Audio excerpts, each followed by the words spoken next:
अगर अपराधी किसी विधायक को, सांसद को या किसी मंत्री को गोली मारा रहता तो अभी तक उसको घसीट के जो है एनकाउंटर कर दिया गया। गोली यहाँ पे लगा था, हाँ, पंजरा में गोली लगा था, पूरा शर्ट एकदम खून से लाल पड़ा। अपराधियों का मनोबल देखिए कि उन्हें पता था कि 30 किलोमीटर तक नहीं 300 किलोमीटर तक भी तांडव मचाएंगे, उस समय कोई नहीं पकड़ेगा। अरे बात चल रहे कौन रहे तो परिवार का चलवे रहे चल रहे तो कुछ उसको सहारा करते तब न सब मिल के। अगर कोई भी नेता, कोई भी विधायक, कोई भी सांसद अगर इस पीड़ित परिवार के साथ सहानुभूति रखता है तो कुछ करने की जरूरत नहीं है ज्यादा।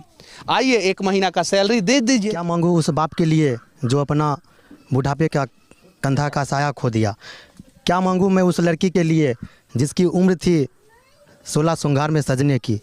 क्या मांगू मैं उस बच्चे के लिए जिसने कभी बाप का साया भी नहीं देख पाया। तो नीतीश कुमार जी पहला काम कीजिए कि बिहार में जितना भी चौक चौराहा शहर है उसको सीसीटीवी से लैस कराइए। 2.5 लाख पुलिस की संख्या होनी चाहिए बिहार में और सिर्फ 90,000 है, तो 1 लाख नया वैकेंसी नीतीश कुमार जी आप निकाल।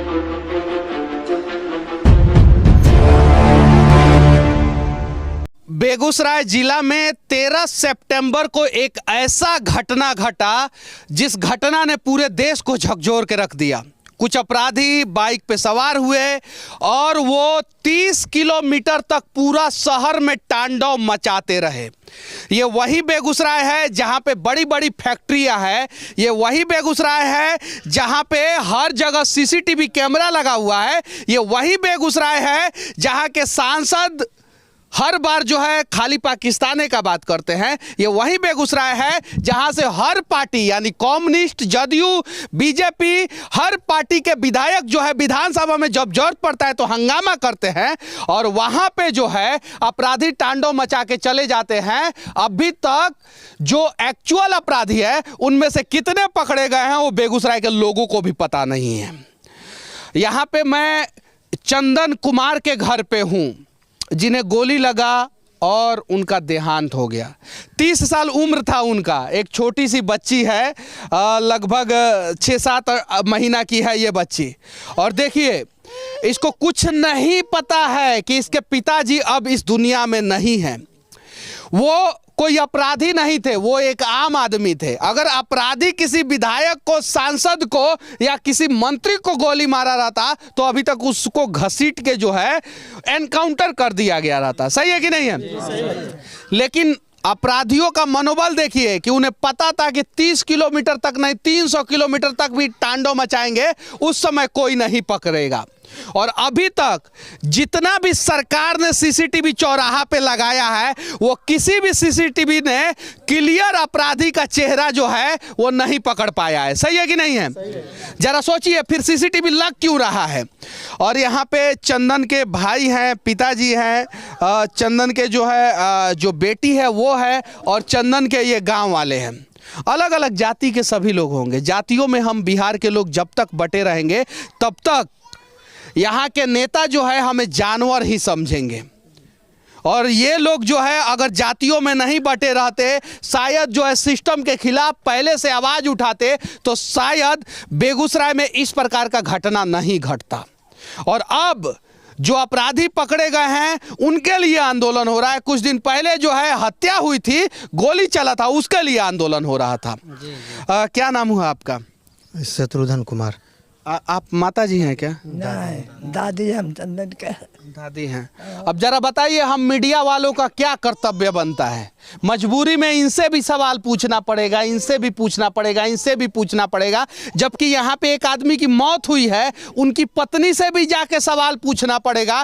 क्यों? क्योंकि आप आंख वाले लोग भी सच्चाई को नहीं देख रहे हैं तो हमारी मजबूरी है कि हम दिखाएं। कहाँ काम करते थे चंदन? भैया का फील्ड वर्क काम था जो अब यहीं चलता था बेगूसराय डिस्ट्रिक्ट में ही, और यहीं जीरो मिल के पास उनका ऑफिस है। और जिस दिन घटना घटी है उस दिन उनका ड्यूटी जो था बनवारीपुर से वो अपने ऑफिस लौट रहे थे। इसी दरमियान क्या चीज़ से लौट रहे थे? मोटरसाइकिल? अपने बाइक से। इसी दरमियान लगभग 5:30 बजे के बाद ये घटना हुई है। 6-6:30 बजे तक हमें पूरे ग्रामीण को फ़ोन आने लगा पब्लिक के माध्यम से दोस्त के माध्यम से। उनको गोली कहाँ पे लगा था, मतलब शरीर में? उनको गोली यहाँ पे लगा था, हाँ पंजरा में गोली लगा था, पूरा शर्ट एकदम खून से लाल पड़ा हुआ गोली था। लगने के कितने देर बाद उनका मौत हो गया? हॉस्पिटल हम लोग को तो हो गया था, हॉस्पिटल लाएगा तो उसी दरमियान हो गया था मौत उनका। उसी दरमियान। आप पिताजी हैं जी? क्या नाम हुआ आपका? गोपाल सिंह। गोपाल सिंह। अच्छा, आप क्या करते हैं? हम गुवाहाटी में रहते हैं, प्राइवेट कंपनी है कार्बन का, उसी में रहते हैं। कार्बन की कंपनी में। अच्छा, आपके बेटे को मार दिया गया, कुछ नेता लोग आए थे यहाँ पे? नेता लोग तो आए कितना आते हैं जाते हैं। मदद किए कि नहीं कुछ? मदद अभी कहाँ कुछ दिए हैं, नहीं बच्ची का कुछ व्यवस्था हुआ है, बच्ची माँ का व्यवस्था नहीं हुआ अभी। कितना साल पहले उनका शादी हुआ था? 1.5 साल पहले शादी हुआ था। अब जरा सोचिए, 1.5 साल पहले शादी हुआ था, जिस लड़की से शादी हुआ था उनका, उस लड़की का क्या गुनाह था, इस पिता का क्या गुनाह था? ये दादी जो है वो अनाथ हो गई बुढ़ापा में। जिस चंदन को मतलब कि सहारा बनना था, आज वो सहारा जो है कहीं नहीं तो कहीं जो है छोड़ के चला गया। ये भाई का क्या गलती था, ये गांव के लोगों का क्या गलती था? अच्छा, उनका नेचर कैसा था? रहे परिवार चल रहे, कौन रहे तो परिवार का चलवे रहे, चल रहे तो कुछ उसको को सहारा करथिन तब न सब मिल के, तब न बच्चा माय के केना होते, तब न हम और जीवे। नौकरी वोकरी के लिए कोई कुछ नहीं बोला? देखिए, जिस घटना को, ये जो घटना घटी है, उस घटना को माननीय सांसद के द्वारा राजनीतिक रंग दे दिया गया। मैं उस पर नहीं जाना चाहूँगा। मैं यही केवल कहना चाहता हूँ कि आश्रित, मृतक के आश्रित को मुआवजा और उनको एक सरकारी नौकरी प्रोवाइड कर दे। मैं सरकार से यही अनुरोध करना चाहता हूँ। मैं जातीय और राजनीतिक में जाना नहीं चाहता हूँ, और यहाँ के लोगों ने इस चीज़ को जाति और राजनीतिक में बांट के हम लोगों से उसको अलग कर दिए हैं। मैं सरकार से एक ही अपील करना चाहता हूं कि आश्रित को मुआवजा और उनको सरकारी नौकरी दिया जाए। क्या बोल रहे थे आप? हम ये कहना चाह रहे हैं कि जो हमारे आश्रित परिवार हैं उनको मुआवजा दिया जाए और उनके वाइफ को एक सरकारी नौकरी जल्द से जल्द प्रोवाइड किया जाए। जरा सोचिए कि 30 किलोमीटर तक अपराधी जो है वो गोलीबारी करता है बेगूसराय में, और उसके बाद से कुछ लोगों की मौत हो जाती है, तो उनके परिजनों का मदद करने के वजह जो है ना, कहीं नहीं तो कहीं जो है जातीय रंग दे दिया जा रहा है, जो गलत है। आज इस परिवार को मदद की आवश्यकता है, तो आज इस हत्या को भी जातीय रंग में रंगीन करने का प्रयास किया जा रहा है। ये गलत है।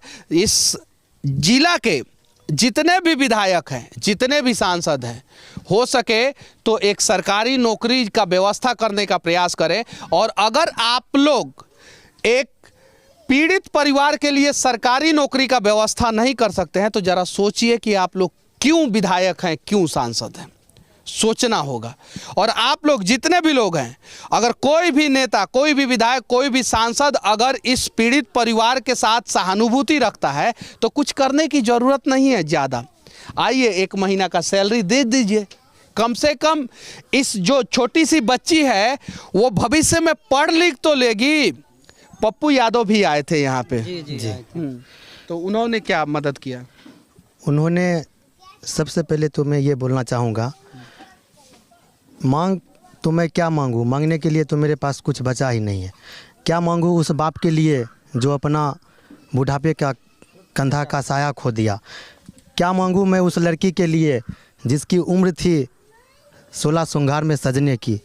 क्या मांगूँ मैं उस बच्चे के लिए जिसने कभी बाप का साया भी नहीं देख पाया। मैं तो उसे सब सुख दे सकता हूँ, लेकिन क्या उसका बाप लौटा सकता हूँ। पप्पू यादव जी आए, उनसे ना तो कोई मांग हुई और ना ही कुछ हम लोग बोले। अपने मन से उन्होंने आए, परिजन से मिले, मेरे भाभी डायरेक्ट वो मेरी भाभी से मिले। हम लोग यहाँ व्यवस्था भी रखे, लेकिन वो किन्हीं का नहीं सुने। वो डायरेक्ट मेरे घर के अंदर घुस गए थे डायरेक्ट, और मेरी भाभी से मिली, अपने बगल में बैठाए, बउआ को गोदी लिए। उन्होंने 25,000 रुपया हैंड कैश में दिए और बोले 1 लाख रुपया मैं इस बच्ची के लिए फिक्स करूँगा, और मैं इस कोशिश में भी रहूँगा कि इसकी माँ के लिए ब्लॉक स्तर पर अगर कोई वैसा जॉब मिले तो मैं ज़रूर दिलवाऊँगा। ब्लॉक स्तर पे कोई ऐसा जॉब मिले तो जरूर दिलवाने का प्रयास करेंगे, ऐसा पप्पू यादव बोले हैं। अगर यहाँ के विधायक और यहाँ के सांसद यही बात बोल देते तो शायद जो है पीड़ित परिवार का दर्द जो है वो थोड़ा सा हल्का होता। ये प्रयास करना चाहिए था उन लोगों को। और बिहार में जितना भी हत्या हो रहा है उसके लिए कहीं नहीं तो कहीं सिस्टम की लापरवाही है। पुलिस बल की संख्या बिहार में बहुत कम है और जितना भी चौक चौराहा पे नगर निगम में सीसीटीवी लगा हुआ है वो सारा का सारा सीसीटीवी का तार जो है वो काट दिया जाता है और कहीं नहीं तो कहीं सिस्टम में बैठे लोगों के द्वारा काट दिया जाता है ताकि मोटरसाइकिल चोरी हो सके, ताकि जो है बैंक से जो है पैसा लूट हो सके, ताकि जो है दुकान का शटर रात में काटा जा सके, ताकि अपराधी जो है गोलीबारी कर सके। तो नीतीश कुमार जी पहला काम कीजिए कि बिहार में जितना भी चौक चौराहा शहर है उसको सीसीटीवी से लैस कराइए और मॉनिटरिंग प्रॉपर एक जगह से शहर में होना चाहिए। और अगर कहीं भी कोई सीसीटीवी काम नहीं कर रहा है तो मॉनिटरिंग करने वाले अधिकारियों के ऊपर कार्रवाई हो, पहला चीज। दूसरा चीज, बिहार में जो पुलिस बल की संख्या कम है उसे जल्द से जल्द भरने का प्रयास करें ताकि कम से कम 1 लाख नए युवाओं को बहाली हो सके। 2.5 लाख पुलिस की संख्या होनी चाहिए बिहार में और सिर्फ 90,000 है। तो 1 लाख नया वैकेंसी नीतीश कुमार जी आप निकालिए ताकि जो है ये युवा जो है पुलिस में बहाली होकर जो है बिहार का रक्षा कर सके और इस प्रकार का अपराधी कोई तांडव न मचा सके। विनती है जो अपराधी पकड़ा है अगर हकीकत में वो अपराधी है तो हम लोग ये मांग करते हैं उसको फांसी की सज़ा दिया जाए। ये नहीं कि नीपा पोती करके जातीय रंग देकर कोई पार्टी पॉलिटिक्स करके उस धरना पे जो भी लोग बैठे हमसे उनसे निवेदन है कि वो धरना पे न बैठे, अगर वो हकीकत में अगर दोषी है तो उनको फांसी की सज़ा दिया जाए। यस सर, मैं भी यही कहना चाहूँगा कि जो भी यदि दोषी है तो उसे फांसी की सज़ा मिलनी चाहिए। जो व्यक्ति दोषी है उसको जरूर फांसी मिले, जो निर्दोष है उसको छोड़ दिया जाए। ये नहीं है कि जो निर्दोष है उसको पकड़ लिया, जो दोषी है उसको छोड़ दिया जाए, ऐसा नहीं है। जो दोषी है उसको जरूर फांसी मिले, बीच चौराहा पे जाकर उसको फांसी दिया जाए। मैं सांसद महोदय से कहना चाहता हूँ, ये वही सांसद महोदय हैं जो बार बार हर बात में हिंदुस्तान पाकिस्तान कहते हैं। जो ही वो आए उन्होंने अपोजिशन सरकार के खिलाफ वो नारा लगाना शुरू किए और अपने लोगों को कह रहे थे सरकार के अगेंस्ट बोलो, जिसके कारण से जो लोग सरकार के समर्थक थे वो उनके विरुद्ध आवाज़ लगाना शुरू किए और वहीं से जातीय रंग देना शुरू हो गया इस बात को। और हम लोग पीड़ित परिवार उससे दूर होते जा रहे हैं और वो आगे की राजनीतिक जाति और पार्टी में चलती जा रही है। जितने भी नेता हैं वो यहाँ पे मौत पे राजनीति करने ना आए, जातीय रंग ना दे। हो सके तो इस परिजन के साथ इंसाफ करने का प्रयास करें, हो सके तो इस परिजन को मदद करने का प्रयास करें। जय हिंद।